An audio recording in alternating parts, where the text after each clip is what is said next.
السلام علیکم ورحمۃ اللہ وبرکاتہ۔ محترم سامعین و ناظرین، حضرت اقدس شیخ الاسلام مفتی محمد تقی عثمانی صاحب فرماتے ہیں کہ زندگی میں میرے اوپر جب بھی کوئی مشکلات آئی ہیں تو میں نے ان وظائف کا سہارا لیا اور یہ وظائف میں نے پڑھے ہیں، تو اللہ تعالیٰ نے مجھے اس مشکل سے اور اس آزمائش اور مصیبت سے فوری نکال دیا۔ لہٰذا آئیے سنتے ہیں کہ حضرت اقدس مفتی تقی عثمانی صاحب وہ کون سے ایسے وظائف ہیں جو خود پڑھتے ہیں اور گھر والوں کو بھی تلقین فرماتے ہیں۔ تمام حضرات سے گزارش ہے کہ ان کو توجہ سے سنیں۔ یہ دعا بکثرت مانگا کریں، گھر میں داخل ہوتے ہوئے، سواری پر سوار ہوتے ہوئے، نئے شہر میں داخل ہوتے ہوئے، نئی جگہ داخل ہوتے ہوئے، کہ نبی کریم سرور عالم صلی اللہ علیہ وسلم سے فرمایا جا رہا ہے کہ قل، آپ یہ کہیے، یعنی یہ دعا مانگیے۔ اور جیسا کہ پہلے بھی میں نے عرض کیا تھا کہ وہ دعائیں جو خود اللہ جل جلالہ نے اپنے کلام میں ذکر فرمائی اور ہمیں آپ کو حکم دیا کہ یہ کہو، یہ دعائیں کرو، تو ان دعاؤں کی قبولیت تقریباً یقینی ہے اگر آدمی صدق دل سے مانگے، کیونکہ یہ بات اللہ تعالیٰ کی رحمت سے بہت بعید ہے کہ وہ خود فرمائیں کہ یہ کہو مجھ سے، اور پھر جو کہلوا رہے ہیں اس کو رد فرما دیں۔ تو یہاں پر بھی اللہ تبارک و تعالیٰ نے فرمایا وَقُلْ، یہ کہو یعنی یہ دعا مانگو، کیا کہ رب ادخلنی مدخل صدق واخرجنی مخرج صدق واجعل لی من لدنک سلطانا نصیرا۔ یہ بھی عجیب و غریب دعا ہے۔ پہلے اس کا سادہ مطلب عرض کرتا ہوں، پھر اس کی تھوڑی حقیقت اور اس کا پس منظر بھی اللہ نے توفیق دی تو عرض کروں گا انشاءاللہ۔ لفظی ترجمہ یہ ہے کہ اے میرے پروردگار، مجھے جہاں بھی آپ داخل کریں تو اچھائی کے ساتھ داخل کریں، جہاں بھی داخل کریں تو اچھائی کے ساتھ داخل کریں، اور جہاں سے بھی نکالیں تو اچھائی کے ساتھ نکالیں، اور مجھے اپنی طرف سے ایسی طاقت عطا فرما دیجئے جس کی مدد کی جاتی ہو آپ کی طرف سے۔ یعنی جہاں بھی میں داخل ہوں، کسی گھر میں، کسی مکان میں، کسی دکان میں، کسی شہر میں، تو داخل ہوں تو داخل بھی اچھی طرح ہوں، اور نکلوں تو نکلوں بھی اچھی طرح۔ داخل ہوتے وقت بھی ایسی صورت ہو کہ میں آسانی سے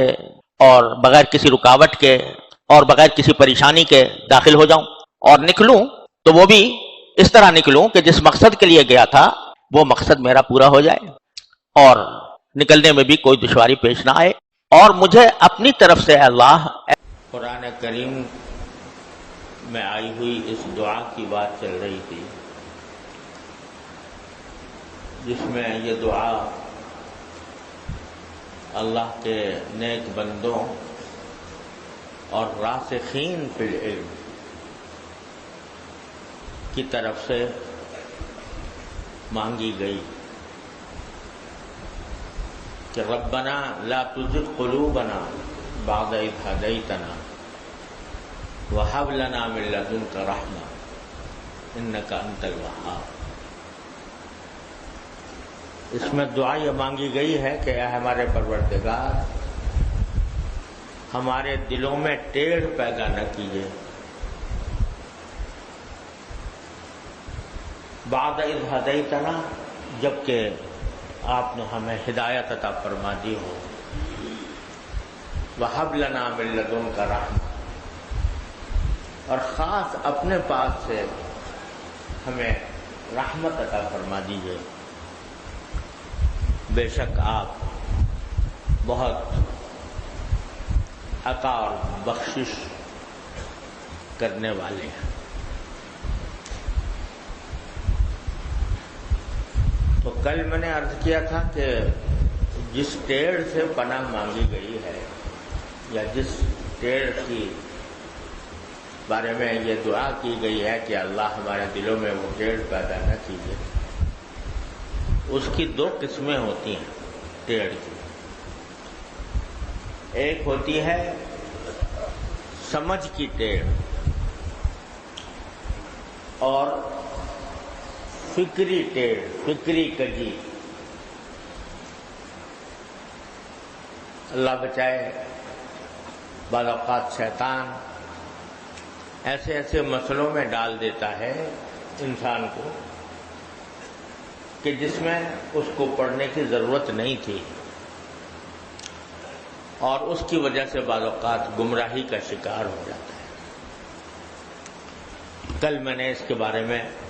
تھوڑی تفصیل کے ساتھ آپ سے گزارشات کی تھیں۔ دوسری قسم جو ہے وہ عمل کی ٹیڑھ، یعنی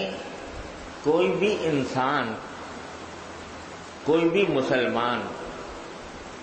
اپنے آپ کو اس بات سے مامون و محفوظ نہ سمجھے کہ کسی وقت اچانک اس کے عمل میں ٹیڑھ پیدا ہو جائے، کجی آ جائے، راستہ بدل جائے۔ اچھے خاصے پڑھے لکھے، دیندار، پابند صوم و صلاۃ اور گناہوں سے بچنے والے افراد، متقی پرہیزگار، وہ بھی اس بات سے اپنے آپ کو مامون اور محفوظ ہمیشہ کے لیے نہ سمجھیں کہ کہیں ہمارا عمل جو ہے وہ کسی ٹیڑھ کا شکار نہ ہو۔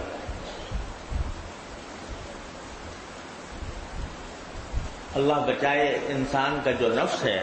جو اس کے ساتھ ہر وقت لگا ہوا ہے، وہ کبھی کبھی ایسا بھی ہوتا ہے کہ آدمی ہر طرح کے کام نیک کر رہا ہے، اچانک اللہ بچائے رخ بدل جاتا ہے اور اس کے نتیجے میں انسان گناہوں میں، نفسانی خواہشات کی اتباع میں پڑ جاتا ہے، باوجود ہے کہ تکمیل، جس کو اصطلاح صوفیہ کے اندر، صوفیہ کرام کی اصطلاح میں یا طریق تصوف کی اصطلاح میں کہا جاتا ہے کہ تکمیل ہو، تو تکمیل بھی ہونے کے بعد بھی یعنی یہ نہ سمجھے کہ اپنے آپ کو ہمیشہ کے لیے محفوظ کر لیا۔ کسی بھی وقت شیطان، کسی وقت بھی نفس انسان کو ٹیڑھے راستے اختیار کرنے کے اوپر آمادہ کر سکتا ہے۔ حدیث میں آتا ہے کہ بعض مرتبہ ایسا ہوتا ہے، اللہ تعالیٰ پناہ میں رکھے، بعض مرتبہ ایسا ہوتا ہے کہ انسان نیک عمل کرتا رہتا ہے یہاں تک کہ اس کے اور جنت کے درمیان ایک ذراع کا فاصلہ رہ جاتا ہے۔ اتنا اس نے نیک کام کیے کہ اس کے اور جنت کے درمیان صرف ایک ذراع کا فاصلہ رہ گیا۔ پھر اچانک اس میں تبدیلی آتی ہے اور وہ جہنمیوں کے کام کرنے شروع کر دیتے ہیں۔ اللہ تعالیٰ اپنے پناہ میں رکھتا ہے، جہنمیوں کے کام کرنے شروع کر دیتا ہے، تو انجام، پھر خاتمہ جو ہے وہ اللہ بچائے جہنم کے اعمال کے اوپر ہوتا ہے۔ یا اللہ ہم سب کی عبادت فرما، کہ رحمت سے ہمیں اس انجام سے محفوظ فرما۔ لیکن ہوتا ہے، نبی کریم سرور عالم صلی اللہ علیہ وسلم نے ارشاد فرمایا، اور تاریخ میں دیکھو تو کیسے کیسے عبرت انگیز واقعات ملتے ہیں کہ آدمی